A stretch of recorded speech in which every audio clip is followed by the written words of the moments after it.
জামায়াত এবং বিএনপির মধ্যে এক ধরনের চাপানুতর দেখা যাচ্ছে। ধারণা করি ভবিষ্যতে এই চাপানুতর আরো বাড়বে, এমনকি সেটা ঝগড়া বিবাদেও পরিণত হতে পারে। জামায়াতে ইসলামের রাজনীতি নিয়ে বাংলাদেশে বরাবরই আগ্রহ এবং কৌতূহল। এই মানুষের সংখ্যা কম নয়, শুধু বাংলাদেশে না, বাংলাদেশের বাইরেও তেমন। বিদেশি বন্ধু রাষ্ট্রগুলো বলুন আর শত্রু রাষ্ট্রগুলো বলুন, জামায়াত ইসলামের রাজনীতি নিয়ে যে কৌতূহল আছে, সেই কৌতূহলের মধ্যে নতুন করে যে আলোচনা হচ্ছে সেটা হলো যে জামায়াত ইসলামের মুভ, এটিকে কি স্মার্ট মুভ বলা যায়, না এটিকে আর একটা খাদে পড়ার মুভ, সেটা নিয়েই আলোচনা।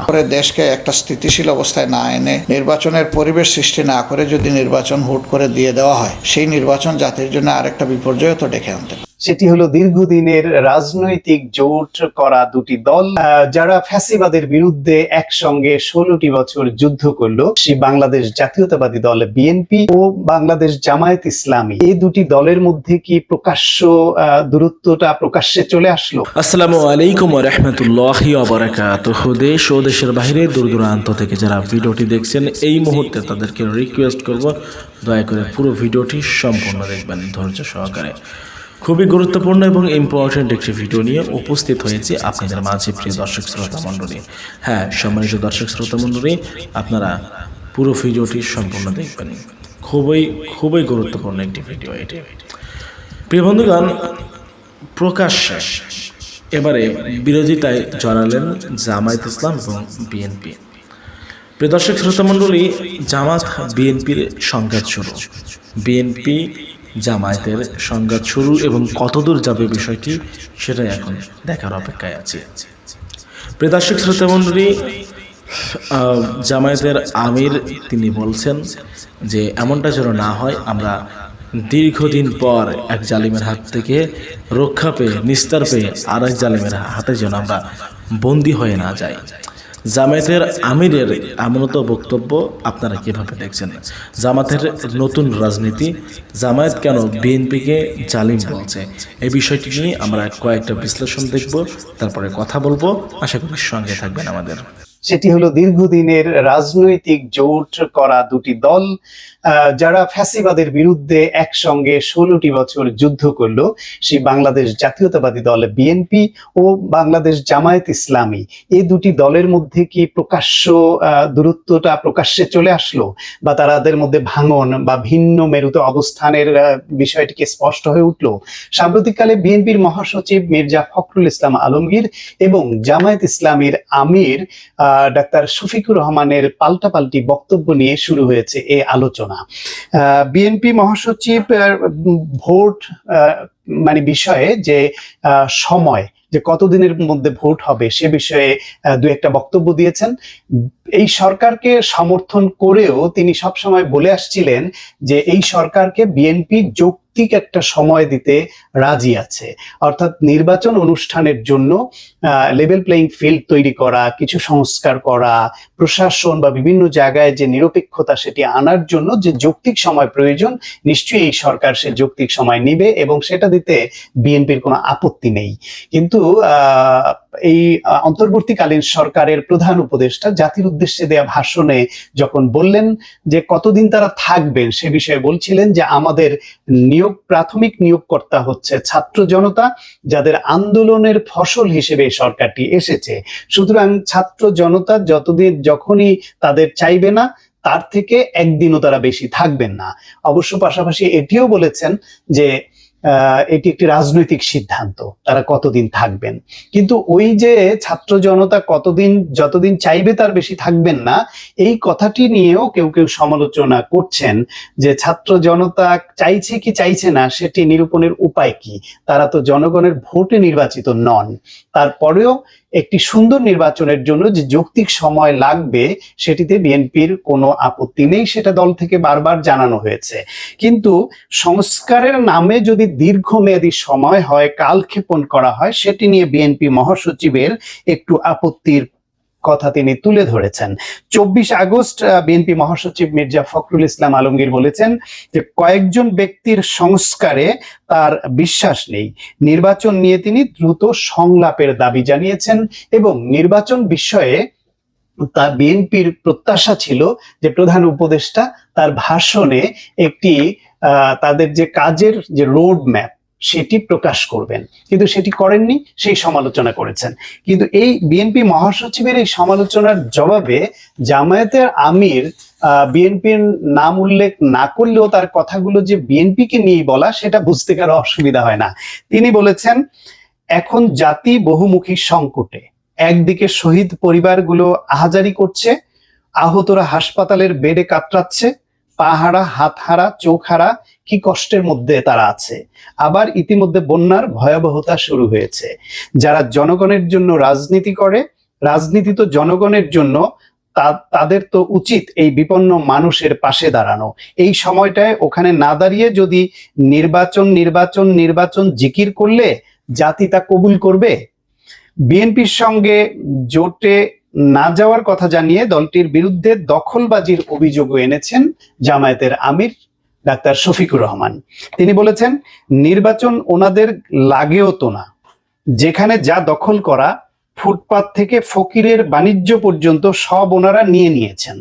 আওয়ামী লীগ 15 বছরে যা সাজিয়েছিল তার 80% ওনাদের দখলে ইতিমধ্যে চলে গেছে, বাকি 20% আছে। আর কি করবে সরকারে গেলে? সরকার তো হয়েই গেছে। জামায়াতের আমিরের কথা শুনে মনে হচ্ছে যে বিএনপি সরকার গঠন করে শুধু দখল করার জন্যই। তো দখলটা যখন হয়েই গেছে, তখন নির্বাচন দিয়ে আর কি হবে?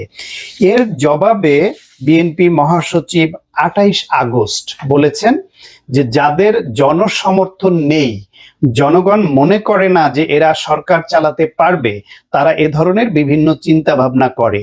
আমি কোনো দলের নাম বলছি না। তিনি নাম না বললেও কাদের কথা বলেছেন এখানেও নিশ্চয়ই দেশবাসীর বুঝতে অসুবিধা হয়নি। তিনি আরো বলেছেন, সবচেয়ে বড় জিনিস হচ্ছে আমাদের লড়াইটা গণতন্ত্রকে পুনঃপ্রতিষ্ঠার জন্য, সেটার জন্যই তো নির্বাচন। এটা তো আমাদের অধিকার। আমরা তো নির্বাচনের জন্যই এতদিন লড়াই করেছি, সংগ্রাম করে এসেছি। বিএনপি মহাসচিব বলেন, আমরা এখনো 1/11-র কথা ভুলে যাইনি। তাই আবার যখন ওই চেহারাগুলো সামনে আসে, তখন যথেষ্ট সন্দেহের উদ্রেক হয়, প্রশ্ন এসে যায়। সেজন্য আমরা একটা আলোচনার কথা বলেছি, পারস্পরিক আলোচনার দরকার। এটাই আমরা বলেছি, সংলাপের কথা খুব জোর দিয়ে বলেছি। আজকে আবারও বললাম, দ্রুত আলোচনার প্রয়োজন, না হলে হবে কি, অনেক ভুল বুঝাবুঝির তৈরি হয়। সবকিছু তো পাবলিকলি হয় না, অনেক সময় আলোচনার মাধ্যমে অনেক কিছু বেরিয়ে আসে। এই যে দুজনের বক্তব্যের মধ্যে জামায়াতের আমির যে কথা বলেছেন, সেটি একটি ঢালাও অভিযোগ, এটা অনেকটা বোঝা যায়। প্রচারণা এরকম অনেকে করেন যে বিএনপির নেতাকর্মীরা অনেক জায়গায় দখল, চাঁদাবাজি, বাণিজ্য শুরু করেছেন। কিন্তু এই বিএনপি একটি বিশাল দল। এই রকম মানের একটা বিশাল দলের মধ্যে সবাই যে সুবোধ হবে, সবাই যে দলের নির্দেশনা মেনে চলবে, এমন নাও হতে পারে। সব দলেই কিছু দুষ্ট লোক থাকে। তো একটা পরিবারের মধ্যেও তো সব সন্তান সমান হয় না, কেউ কেউ একটু দুষ্টুমি করে। তো কিন্তু তাদেরকে শাসন করা হচ্ছে কিনা, বিচারের আওতায় আনা হচ্ছে কিনা, সেটি খুব গুরুত্বপূর্ণ প্রশ্ন। বিএনপির শীর্ষ পর্যায় থেকে কঠোর বার্তা দেয়া হয়েছে।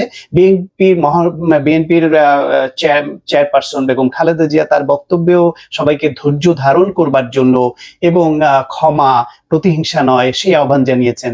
বিএনপির অ্যাক্টিং চেয়ারম্যান তারেক রহমান, তিনিও এ পর্যন্ত এই 5 আগস্ট থেকে শুরু করে তার আগে পরে যত বক্তব্য দিয়েছেন, সবই দেশের পক্ষে, মানুষের পক্ষে, দলকে শান্ত রাখার পক্ষে, দলকে একটা শৃঙ্খলার মধ্যে রাখার পক্ষে, এবং তার এই বক্তব্য সব জায়গায় প্রশংসিত হয়েছে।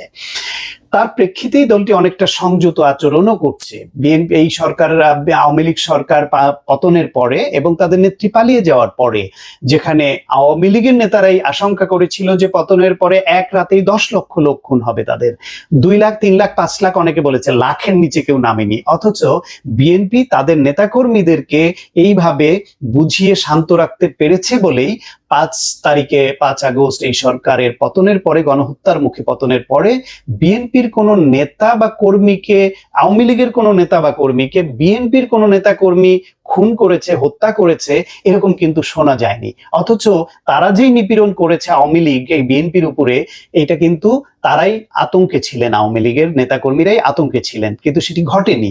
এটা দলের অবশ্যই একটা পজিটিভ দিক। চাঁদাবাজি বা দখল এইসব প্রশ্ন কোথাও কোথাও অভিযোগ এসেছে, সেই কারণে বিএনপি মহাসচিব বলেছেন যে আমরা আমাদের দলের ইতিমধ্যে 56-57 জন নেতাকর্মীকে বহিষ্কার করেছি, অর্থাৎ তারা অ্যাকশন নিচ্ছে।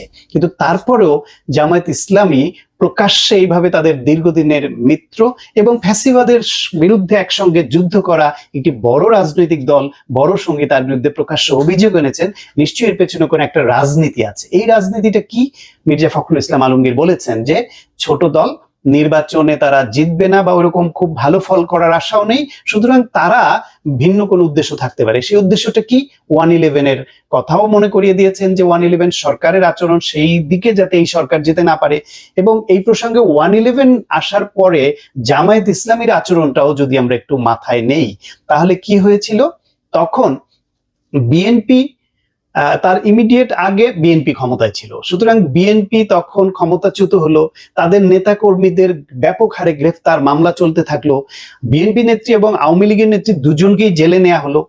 আওয়ামী লীগের অনেকের নেতাদের বিরুদ্ধে দুর্নীতির অভিযোগে মামলা হলো। জামায়াত ইসলামীর কোন নেতার নামে এই মামলাটা হলো না, তাদের কাউকে ধরপাকড় করা হলো না।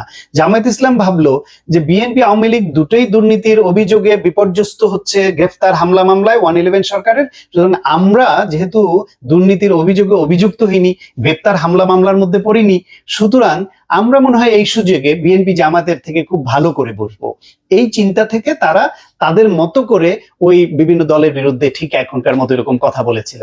কিন্তু 2008 সালের যে নির্বাচনটা হলো, সেই নির্বাচনে দেখা গেল যে জামায়াত ইসলামী সর্বসাকুল্যে মাত্র 2টি আসনে বিজয়ী হয়েছে এবং তাদের প্রাপ্ত ভোটের শতাংশ ছিল 4.7। জামায়াত ইসলামের রাজনীতি নিয়ে বাংলাদেশে বরাবরই আগ্রহ এবং কৌতূহল।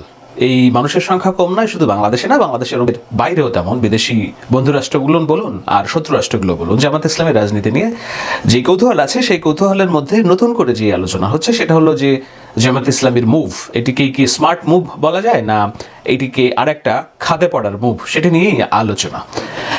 কেন আলোচনা করছি? কেননা জামায়াত ইসলামীর আমির ডাক্তার শফিকুর রহমান, সাবেক জাসদ ছাত্রলীগ নেতা থেকে তিনি ছাত্র শিবিরে যোগদান করার মাধ্যমে জামায়াত ইসলামীর যে রাজনীতির গোড়পর্তন তার, সেটির মাধ্যমে বিভিন্ন পর্যায়ে নেতৃত্বের পরীক্ষা দিতে দিতে আজকে তিনি জামায়াত ইসলামীর নায়েবে আমির। তার যে সাম্প্রতিক বক্তব্য, সেই বক্তব্যটা বেশ কিছু মহলে সন্দেহের উদ্রেক সৃষ্টি করেছে এবং এ নিয়ে নানান রকম আলোচনা তৈরি হচ্ছে যে বিএনপি এবং জামায়াতের সম্পর্কটা আসলে কেমন, কিংবা জামায়াত কি ভেবে এই ধরনের রাজনৈতিক অবস্থান নিল। তারা কি এমন পর্যায়ে চলে গিয়েছে যে তারা ভাবছে যে না, বিএনপির সাথে রাজনৈতিক সম্পর্ক ছাড়াই তারা এবার নির্বাচনে অংশ নিতে পারবে এবং সেই নির্বাচনে অংশ নিলে তারা সরকার গঠন যদি নাও হয়, এমনকি বিরোধী দলের রাজনীতিতে ভূমিকা রাখতে পারবে।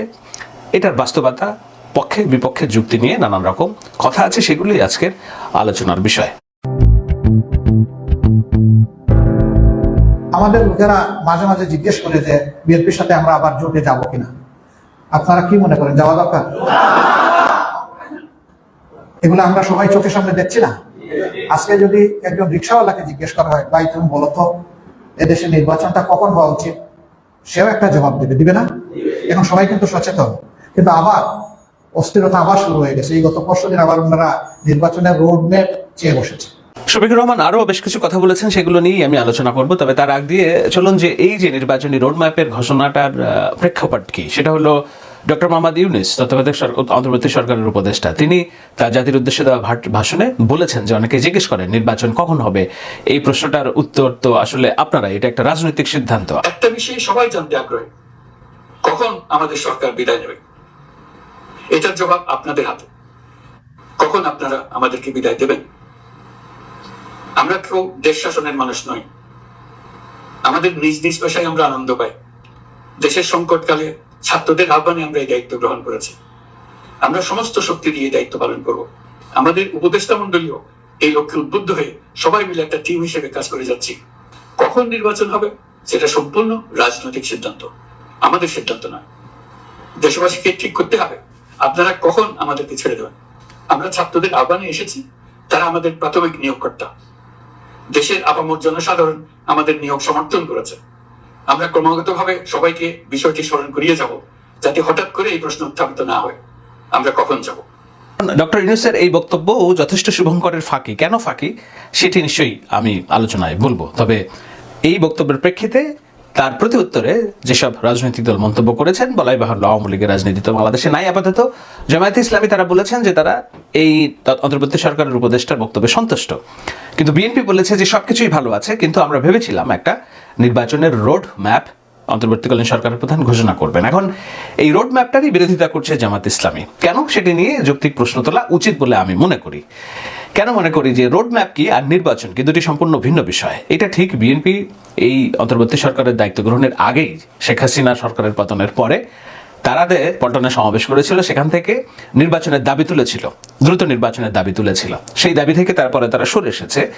পরে সরে এসে সরকারকে যৌক্তিক সময় নির্ধারণের জন্য তারা দলীয়ভাবে সিদ্ধান্ত নিয়েছে। কিন্তু যৌক্তিক সময় তো একটা আপেক্ষিক শব্দ, এটা একটা ভেগ টার্ম। যারা আপনারা শিক্ষিত আছেন তারা বুঝবেন যে এটা একটা ভেগ টার্ম। যৌক্তিক সময় হচ্ছে ভেগ টার্ম। এমনকি ডক্টর ইউনূস যেটা বলেছেন যে এটা একটা রাজনৈতিক সিদ্ধান্ত, আপনারা যখন বলবেন আমরা তখন নির্বাচন দিব, আপনারা যখন বলবেন তখন নির্বাচন দেবে, এটার অর্থ কি?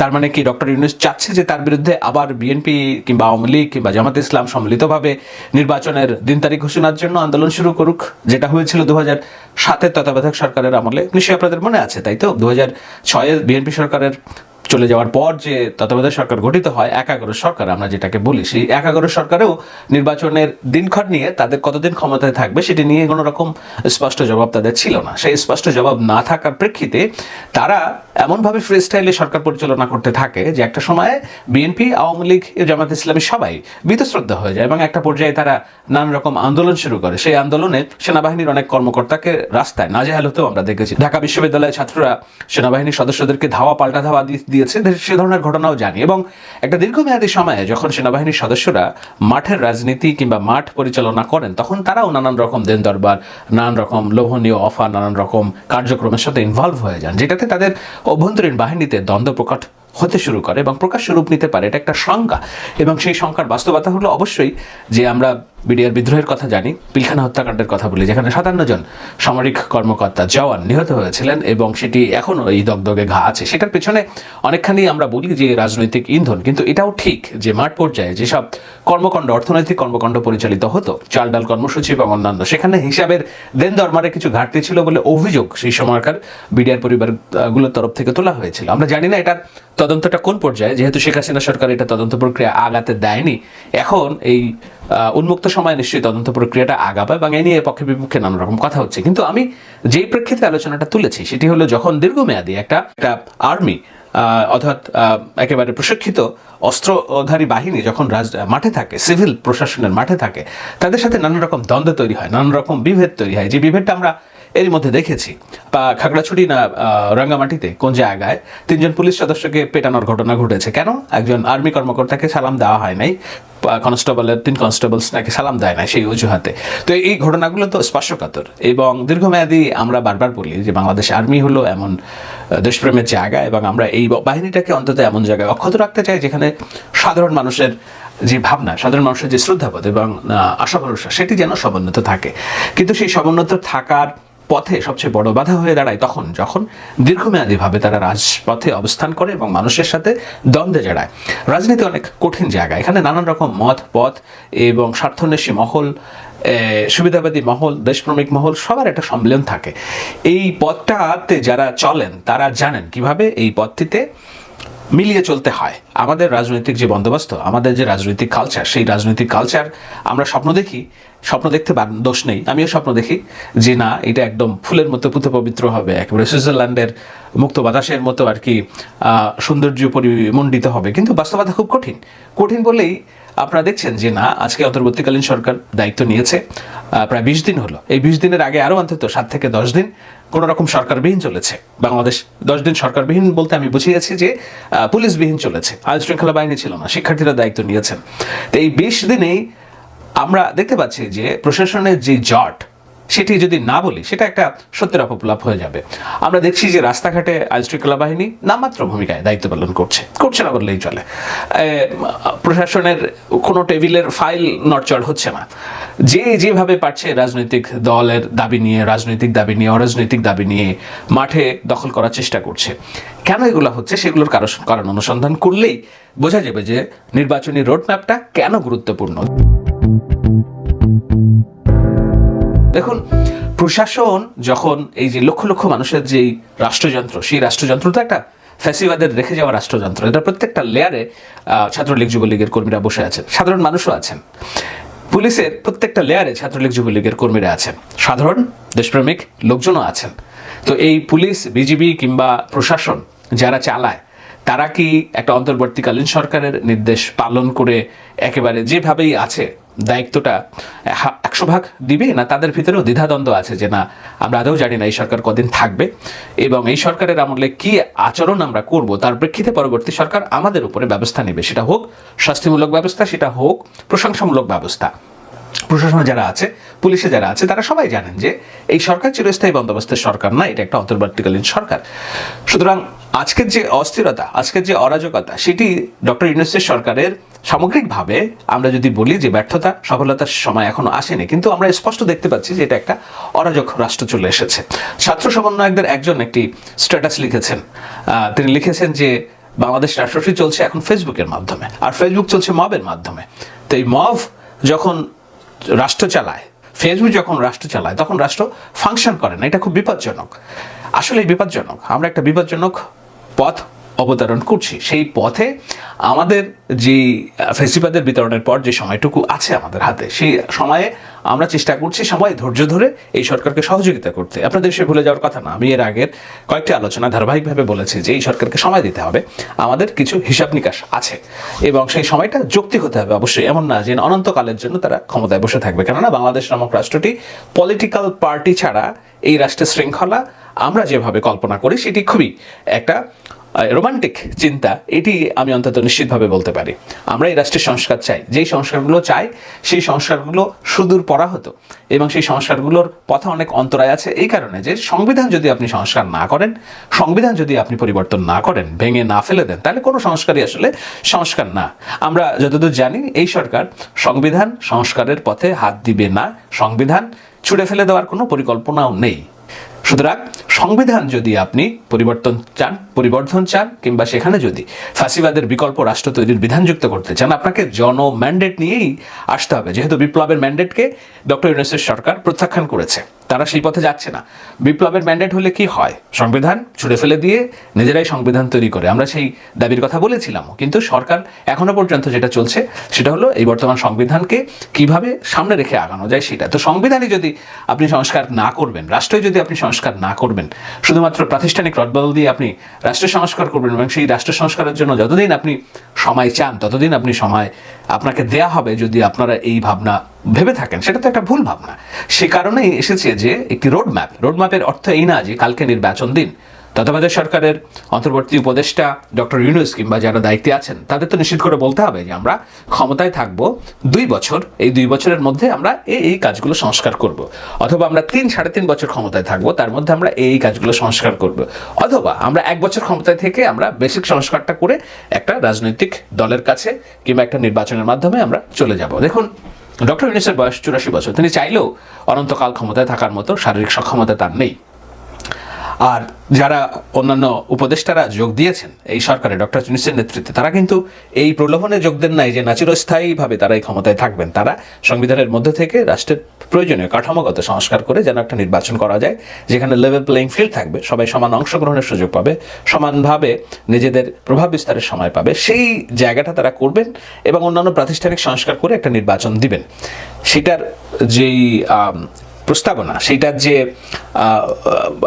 লেআউট, সেই লেআউটের মধ্যেই তারা দায়িত্ব নিয়েছেন। এমন না যে কেউ ডক্টর ইউনূস এখানে গত হলে শারীরিক কারণে আরেকজন এসে অনন্তকাল ধরে ক্ষমতা পরিচালনা করবেন, ভুল ধারণা। এবং সেটি যদি করা হয় তাহলে সেটাও রাষ্ট্রের আরেকটা অস্থিতিশীলার দিকে নিয়ে যাবে, এই বিষয়ে আমি নিশ্চিতভাবে বলতে পারি। তো সেরকম একটা সময়ে নির্বাচন নয়, কিন্তু নির্বাচনের রোডম্যাপটা তো জাতির সামনে থাকা উচিত। সেটা নাই এখনো পর্যন্ত, সেখানেই প্রশ্ন বিএনপির, আর সেই প্রশ্নের বিরোধিতা করেছেন জামায়াতে ইসলাম। তো জামায়াতে ইসলাম তাহলে এটাকে কি স্মার্ট মুভ বলবো, না এটা একটা খাদের পড়ার মুভ হিসেবে আপনারা বিবেচনা করবেন? জামায়াতে ইসলামী সম্ভবত অনলাইনে তাদের কর্মী সমর্থকদের মনোবল, এবং যেহেতু তারা ভাবছে যে ঢাকা বিশ্ববিদ্যালয়ের সব শিক্ষার্থী তুমি কে আমি কে রাজাকার রাজাকার এই স্লোগান অ্যাডপ্ট করেছে, এবং যেহেতু ভাবছে যে না এই ছাত্র আন্দোলনে অনেকগুলো মানুষ সামনের সারিতে যারা আছে তাদের অয়ব দেখতে জামাত ইসলামীর কর্মী সমর্থকদের মতো তাদের প্রত্যেকের সামনে দাঁড়িয়ে আছে, তারা নামাজ কালাম পড়ে, এই কারণে জামাত ইসলামীর যে ক্ষমতা গ্রহণের একটা সময় চলে এসেছে, কিংবা জামাত ইসলামীর রাজনীতির সুসময় চলে এসেছে, সেটি ভাবার মধ্যে দোষের কিছু নেই। কিন্তু এটাও তো ভাবতে হবে যে না, বাংলাদেশের রাজনীতিতে জামায়াত ইসলামীর যে ভোট, সেই ভোট মাঠ পর্যায়ে আমরা বলে দিলাম হুমসিকাল যে না বেড়েছে, অনেক বেড়েছে, কত পার্সেন্ট বেড়েছে যে জামায়াত ইসলামী ক্ষমতায় রাজনীতিতে এই ধরনের একটা অবস্থান তৈরি করতে চাচ্ছে, যেটা বিএনপির সাথে দূরত্ব তৈরি করে। এখন আপনারা অনেকেই বলবেন যে না, বিএনপির সাথে জামাত ইসলামের দূরত্ব তো জামাত ইসলাম করে নাই, এটা করেছে বিএনপি। আমি অস্বীকার করছি না, 2024 সালের নির্বাচনের আগ দিয়ে বিশ্ব পরিমণ্ডলে জামাত ইসলামকে নিয়ে যে নেতিবাচক প্রচারণা প্রতিষ্ঠিত করেছিল বর্তমান সরকারের, দুঃখিত আগের সরকারের যে প্রোপাগান্ডা মিডিয়া এবং দেশি বিদেশি বিভিন্ন মহল, তার প্রেক্ষিতে ভারত রাষ্ট্রের সাথে বৈরতামূলক সম্পর্ক যেন না তৈরি হয়, এবং অন্যান্য পশ্চিমা দেশগুলো যেন বিএনপি জামায়াতের অ্যালায়েন্স নিয়ে একত্রিতভাবে বিএনপি জামাতভাবে না ভাবতে পারে, সেই জন্য তারা একটা কৌশলগত দূরত্বের কৌশল নিয়েছিল। সেই নির্বাচনে যেহেতু কোনো দল অংশগ্রহণ করেনি, কিন্তু নির্বাচনের আগ দিয়েই এইটা মির্জা ফখরুল স্পষ্টভাবে বলেছিলেন যে জামাতের সাথে আমাদের যে নির্বাচনী জোট সেটি অকার্যকর, সেটি ভেঙে গিয়েছে। আমরা দেখি নাই যে এই নির্বাচনী জোট কার্যকর রয়েছে।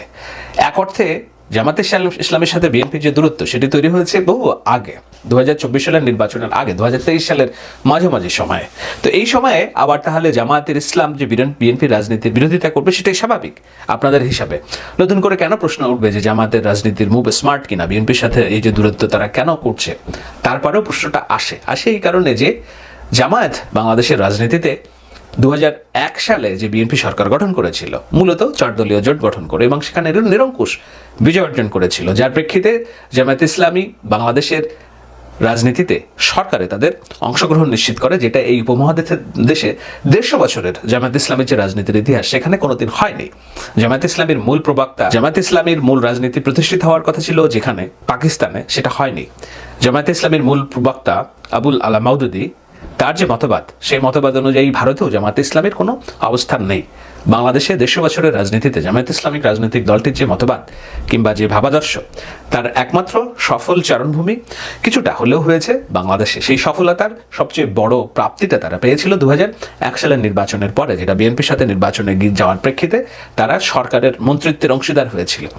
এই মন্ত্রিত্বের অংশীদার হওয়ার ফলে তারা যেমন তাদের রাজনীতিকে পুরা বিশ্বে লাইমলাইটে নিয়ে আসতে পেরেছিল, মওদুদের যে রাজনৈতিক দর্শন তার যে উত্থান হিসেবে সামনে নিয়ে আসতে পেরেছিল, আবার এজন্য তাদেরকে ভোগও অনেক স্বীকার করতে হয়েছে।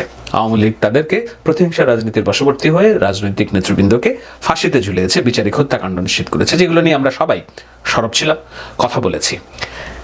এর বাইরে জামায়াতে ইসলাম এককভাবে কিংবা দলগতভাবেও রাজনীতি করে কোনোদিন কোথাও বাংলাদেশের রাজনীতিতে খুব বেশি ভালো অবস্থান করতে পারেনি। খুব বেশি মানে কি, আমরা যদি দেখি 1996 সালে আওয়ামী লীগের রাজনীতি ছিল একটাই, সেটা হলো বিএনপি রাজনীতি থেকে জামায়াতে ইসলামকে আলাদা করা।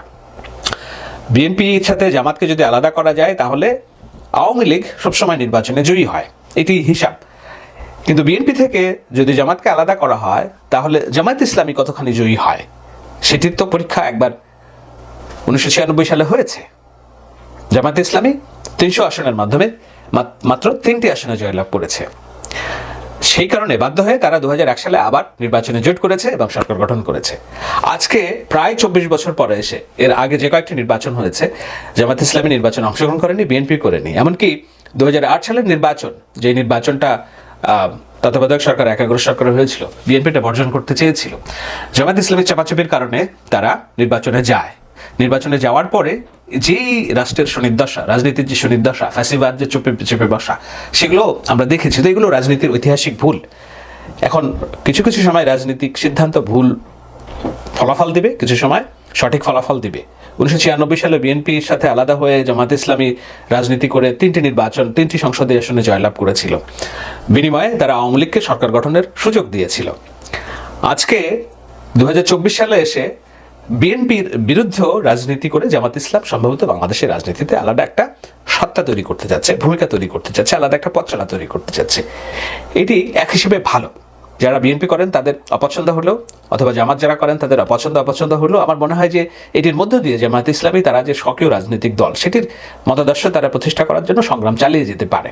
আর সরকার গঠন। সম্মানিত বন্ধুগণ, দর্শক শ্রোতা মণ্ডলী, আপনারা দেখতে পারলেন। ব্যক্তিগত অভিমত জানাবেন কমেন্টে, আপনারা কি বলবেন। জামায়াতের আমির যে কথা বলেছে সে বক্তব্য নিয়ে আপনারা কি বলবেন, আপনাদের মতামত কি থাকবে। তিনি যে বলেছে প্রকাশ্যে জামায়াত বিএনপিকে জালিম বলছে, সেটা নিয়ে আপনারা কি বলবেন, আপনাদের ওপিনিয়ন কি। প্রিয় দর্শক শ্রোতা মণ্ডলী, জামায়াত ইসলাম প্রকাশ্যে যে কথা বলতেছে এবং এককভাবে নির্বাচনে যাওয়ার ইঙ্গিত জামায়াত ইসলামের, এটা আপনারা কিভাবে নিচ্ছেন। বিএনপিকে লক্ষ্য করে 11 মতো চক্রান্ত চলছে বলেও মন্তব্য করেছে মির্জা ফখরুল ইসলাম আলমগীর জামায়াত ইসলামের আমিরের এই বক্তব্য নিয়ে। প্রিয় দর্শক শ্রোতা মণ্ডলী, ভালো থাকবেন, সুস্থ থাকবেন। আপনারা জানাবেন আপনাদের মতামত, আপনারা কি বলতে চান, প্রকৃতপক্ষে আপনাদের ওপিনিয়নটা কি থাকবে। ভালো থাকবেন, সুস্থ থাকবেন। আল্লাহ হাফেজ।